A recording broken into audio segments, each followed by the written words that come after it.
مفاد حاصل کرنے کے لیے استعمال کرنا ہے. بہت سارے لوگ تو یہ وظیفے بھی بتا رہے ہیں نا, اس چیز کے لیے یہ وظیفہ, اس چیز کے لیے یہ وظیفہ. میرے عزیزو تھوڑا ہوش میں آؤ. اللہ تبارک و تعالیٰ کی بارگاہ میں جب سوال کرنا ہو تو سب سے بڑا سوال تو یہ تھا, اولیاء کرام یہ پوچھتے تھے کہ اے اللہ تو ہم سے راضی ہو جا, تو ہم سے راضی ہو جا, تجھ سے تجھی کو مانگ کر مانگ لی ساری کائنات. اگر وہ راضی ہوا تو پھر بچا کیا ہے, جو چاہو گے وہ تمہیں مل جائے گا. لیکن یہاں لوگ چھوٹی چھوٹی چیزوں کو یہ دعاؤں کے ذریعے سے, بلکہ میں آپ کو ایک بات بتا دیتا ہوں, عبادات جب تمہاری دوسری غرض سے ہونے لگ گئی تو ان عبادت کا کوئی حاصل بھی نہیں رہے. میری ایک پرانی تفسیر کے کلپ میں ہوگا شرک خفی اور شرک جلی. ایک ہے شرک جلی کا مطلب ہے کہ دوسرا خدا مان لینا, نعوذ باللہ, یہ شرک جلی کھلا ہوا شرک ہے. اللہ کے جیسا کسی اور کو مان لینا یہ شرک ہے اور کھلا ہوا شرک ہے. لیکن حدیثوں میں ملتا ہے کہ اگر تم عبادات میں کسی اور کو دکھانے کے لیے عمل کرتے رہ گئے تو یہ چھپا ہوا شرک ہے, یہ شرک خفی ہے. تو یہاں پر بہت ساری عبادات اور بہت سارے سوالات و دعائیں اللہ تبارک و تعالیٰ کی رضا کی بجائے دوسروں کے حصول کے لیے کی جا رہی ہیں. ناجائز محبت پر قابو پانے کے لیے ان کو تہجد چاہیے, رات رات اٹھ کر کے اپنی ناجائز اور بے حیا محبت جس کی کوئی اصل نہیں ہے, ابتدا حرام سے شروع ہوئی اور اس چیز کو آپ تہجد تک لے جاتے ہیں. ہاں, اب کوئی پاکیزہ لیلا مجنوں تو ہے نہیں, اتنے پاکیزہ ہوں کہ ان کے خیالات بھی معطر اور مطہر ہوں. بہرحال یہاں پر میں یہ اصلاح چاہتا ہوں کہ اللہ کی عبادت کرو تو خالص اس کی رضا کے لیے کرو, دنیا طلبی اور دنیا کے حصول کے لیے نہیں. یہ بیچ میں مجھے رک کر کے کہنا تھا کہ سوالات کرنا ہو, دعا کرنا ہو, اس کے بھی آداب ہیں, اس کے بھی آداب ہیں. اللہ تبارک و تعالیٰ کی بارگاہ میں وہ سوالات کریں جو اس کی شان کے لائق ہے. جو محال ہو یہ چیز کا سوال بھی نہ کریں, اور جو تمہاری ذات کے لائق نہیں اس کا بھی سوال نہ کریں. ہاں, آپ اپنے لیے مانگ سکتے ہیں کہ اے اللہ تو مجھے اپنا ولی بنا دے, یہ اس کی شان کے لائق بھی ہے. اور آپ مانگیں تو کوئی بڑی بات نہیں, مولا اگر چاہے تو دلوں کو پاک کرتے. ہاں, ہمارے حضرت نے یہ لکھا بھی ہے, میں گنہگار ہوں اور بڑے مرتبوں کی خواہش, تو کریم ہے خدایا تیری بندہ پروری ہے. ہاں, بڑے مرتبوں کی خواہش کا مطلب یہ نہیں ہے کہ نبوت مانگ رہا ہے, نبوت محال ہے. یا کوئی بندہ یہ کہے کہ مجھے خدا ہی بنا لے دوسرا خدا, نعوذ باللہ, محال ہے. ان تمام چیزوں کو ذہن میں رکھنا چاہیے, وہ سوال بھی جائز نہیں ہے جو محال ہے.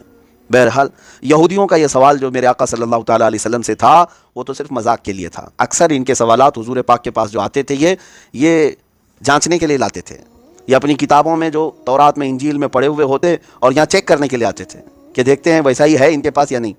اصحاب کہف کے بارے میں بھی یہ پوچھنے کے لیے آئے تھے کہ بتائیں ان کے کتنے لوگ تھے اصحاب کہف, 6 تھے, 7 تھے, 8 تھے, یہ بھی سوال ہے.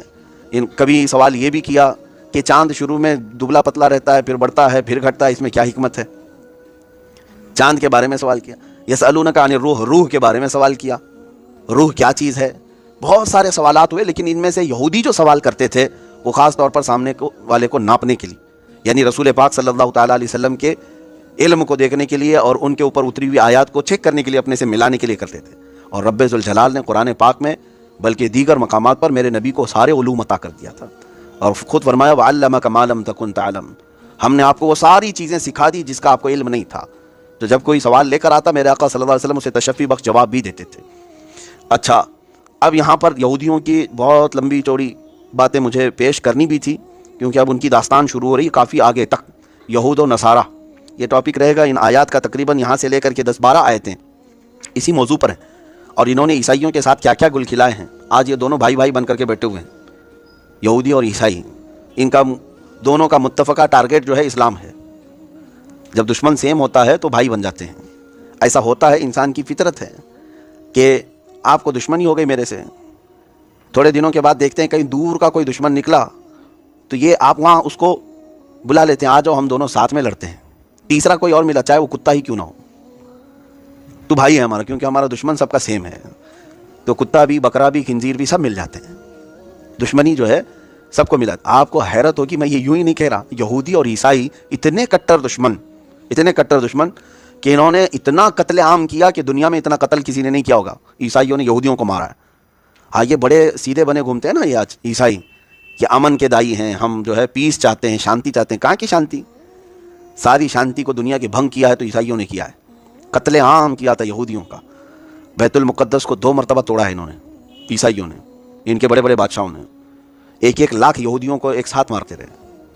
ٹائٹس کے زمانے میں، ہرکیولس کے زمانے میں یہودیوں کو بہت مارا ہے، قتل عام کیا، اور یہودی ان کے اوپر برے برے الزامات لگاتے رہے عیسائیوں پر، صرف ان پر ہی نہیں، سیدہ بی بی مریم پر، حضرت عیسیٰ علیہ السلام پر گندے الزامات ان کی کتابوں میں موجود، ایک دوسرے کی لڑائیاں اتنی تھیں۔ اور اتنا ہی نہیں، جرمن کے ہٹلر کا جو معاملہ ہے وہ بھی پتہ ہے، ان کو ایک لفظ سے اتنی چڑ ہے، ہولوکاسٹ اگر کسی نے کہہ دیا تو دنیا بھر میں اس پر مقدمہ کر دیتے ہیں، ان کو تکلیف ہے اس چیز سے۔ 60 لاکھ یہودی مارے گئے تھے، بڑی مشہور بات ہے، جب یہ داستان آئے گی تو ہم اس کو بھی سنائیں گے اس کی حقیقت کیا ہے۔ لیکن میں آپ کو یہ بات بتا دوں کہ یہ کٹر دشمن ایک دوسرے کے خون کے پیاسے، اور آج بھائی بھائی بنے ہوئے ہیں، بھائی بھائی ہیں کہ دونوں مل کر کے حکومت کریں گے، دونوں ساتھ ساتھ چلیں گے، ہم تم پر نہیں ماریں گے، تم ہم پر نہیں مارو گے۔ کیوں؟ دونوں کا ٹارگٹ اسلام ہے، مسلمان ان کے دشمن ہیں، اور انہوں نے یہ طے کر لیا ہے کہ ہم دونوں مل کر کے مقابلہ کریں گے اسلام کے۔ میں کہتا ہوں یہ دونوں کیا اور 200 دیگر مذاہب اور ادیان مل جائیں اور کریں اسلام کا مقابلہ۔ اسلام کی فطرت میں قدرت نے وہ لچک دی ہے، جتنا ہی دباؤ گے اتنا ہی وہ ابھرے گا۔ ہاں، اسلام اللہ رب العزت کی حفاظت میں ہے، قرآن اور رسول اللہ کی ذات یہ میرے رب کی حفاظت میں ہے۔ تو یہ یہاں سے یہودیوں کی وہ بدکاریوں کا بھی ذکر اللہ نے فرمایا ہے۔ یوں ہی آپ کو یہ نہیں کہا گیا ہے کہ غیر المغضوب علیہم ولا الضالین، ہم ہر فاتحہ میں پڑھتے ہیں نا، کیا مطلب؟ مغضوب انہی کو کہا گیا یہودیوں کو جن پر اللہ کا غضب ہوا، ضالین سے مراد عیسائی ہیں جو راستہ بھٹکے ہوئے ہیں۔ تو اللہ تبارک و تعالیٰ نے ہمیں دعا سکھائی کہ تم نمازوں میں بھی یہی دعا کرو کہ اللہ یہ بھٹکے ہوئے اور مغضوب جن پر غضب ہوا ان کے راستے پر ہمیں نہ چلا۔ اللہ تبارک و تعالیٰ نے ہمیں یہ دعا سکھائی ہے۔ کون سی دعا؟ غیر المغضوب علیہم ولا الضالین پڑھتے ہیں نا۔ مغضوب کا مطلب جن پر غضب ہوا وہ یہودی ہیں، ضالین کا مطلب بھٹکے ہوئے، راستہ ہٹے ہوئے، یہ عیسائی ہیں۔ تو ان دونوں کے راستے سے پناہ مانگنے کا حکم آیا ہم کو، یوں ہی نہیں آیا، یہ بڑی شریر قوم ہے، بڑی شریر قوم ہے پوری دنیا کی، اور قرآن نے ان کی شرارتیں اس زمانے کی بھی گنا دی ہیں، آج بھی وہ اسی شرارت پر باقی ہیں، اسی شرارت پر باقی ہیں۔ رب تعالیٰ فرماتا ہے کہ یہ کہتے تھے کہ اللہ کو ہم کو کھلے طور پر دکھا دو تو ہم مان لیں گے، موسیٰ علیہ السلام کے پاس۔ پھر جب بجلیاں آئیں پکڑی ان کو، ان پر آسمان گرا دیا گیا تھا، آسمان کو قریب کر دیا گیا تھا بادلوں کو، یہ ڈر کے مارے سب پھر توبہ کرنے لگے کہ ہم باز آتے ہیں۔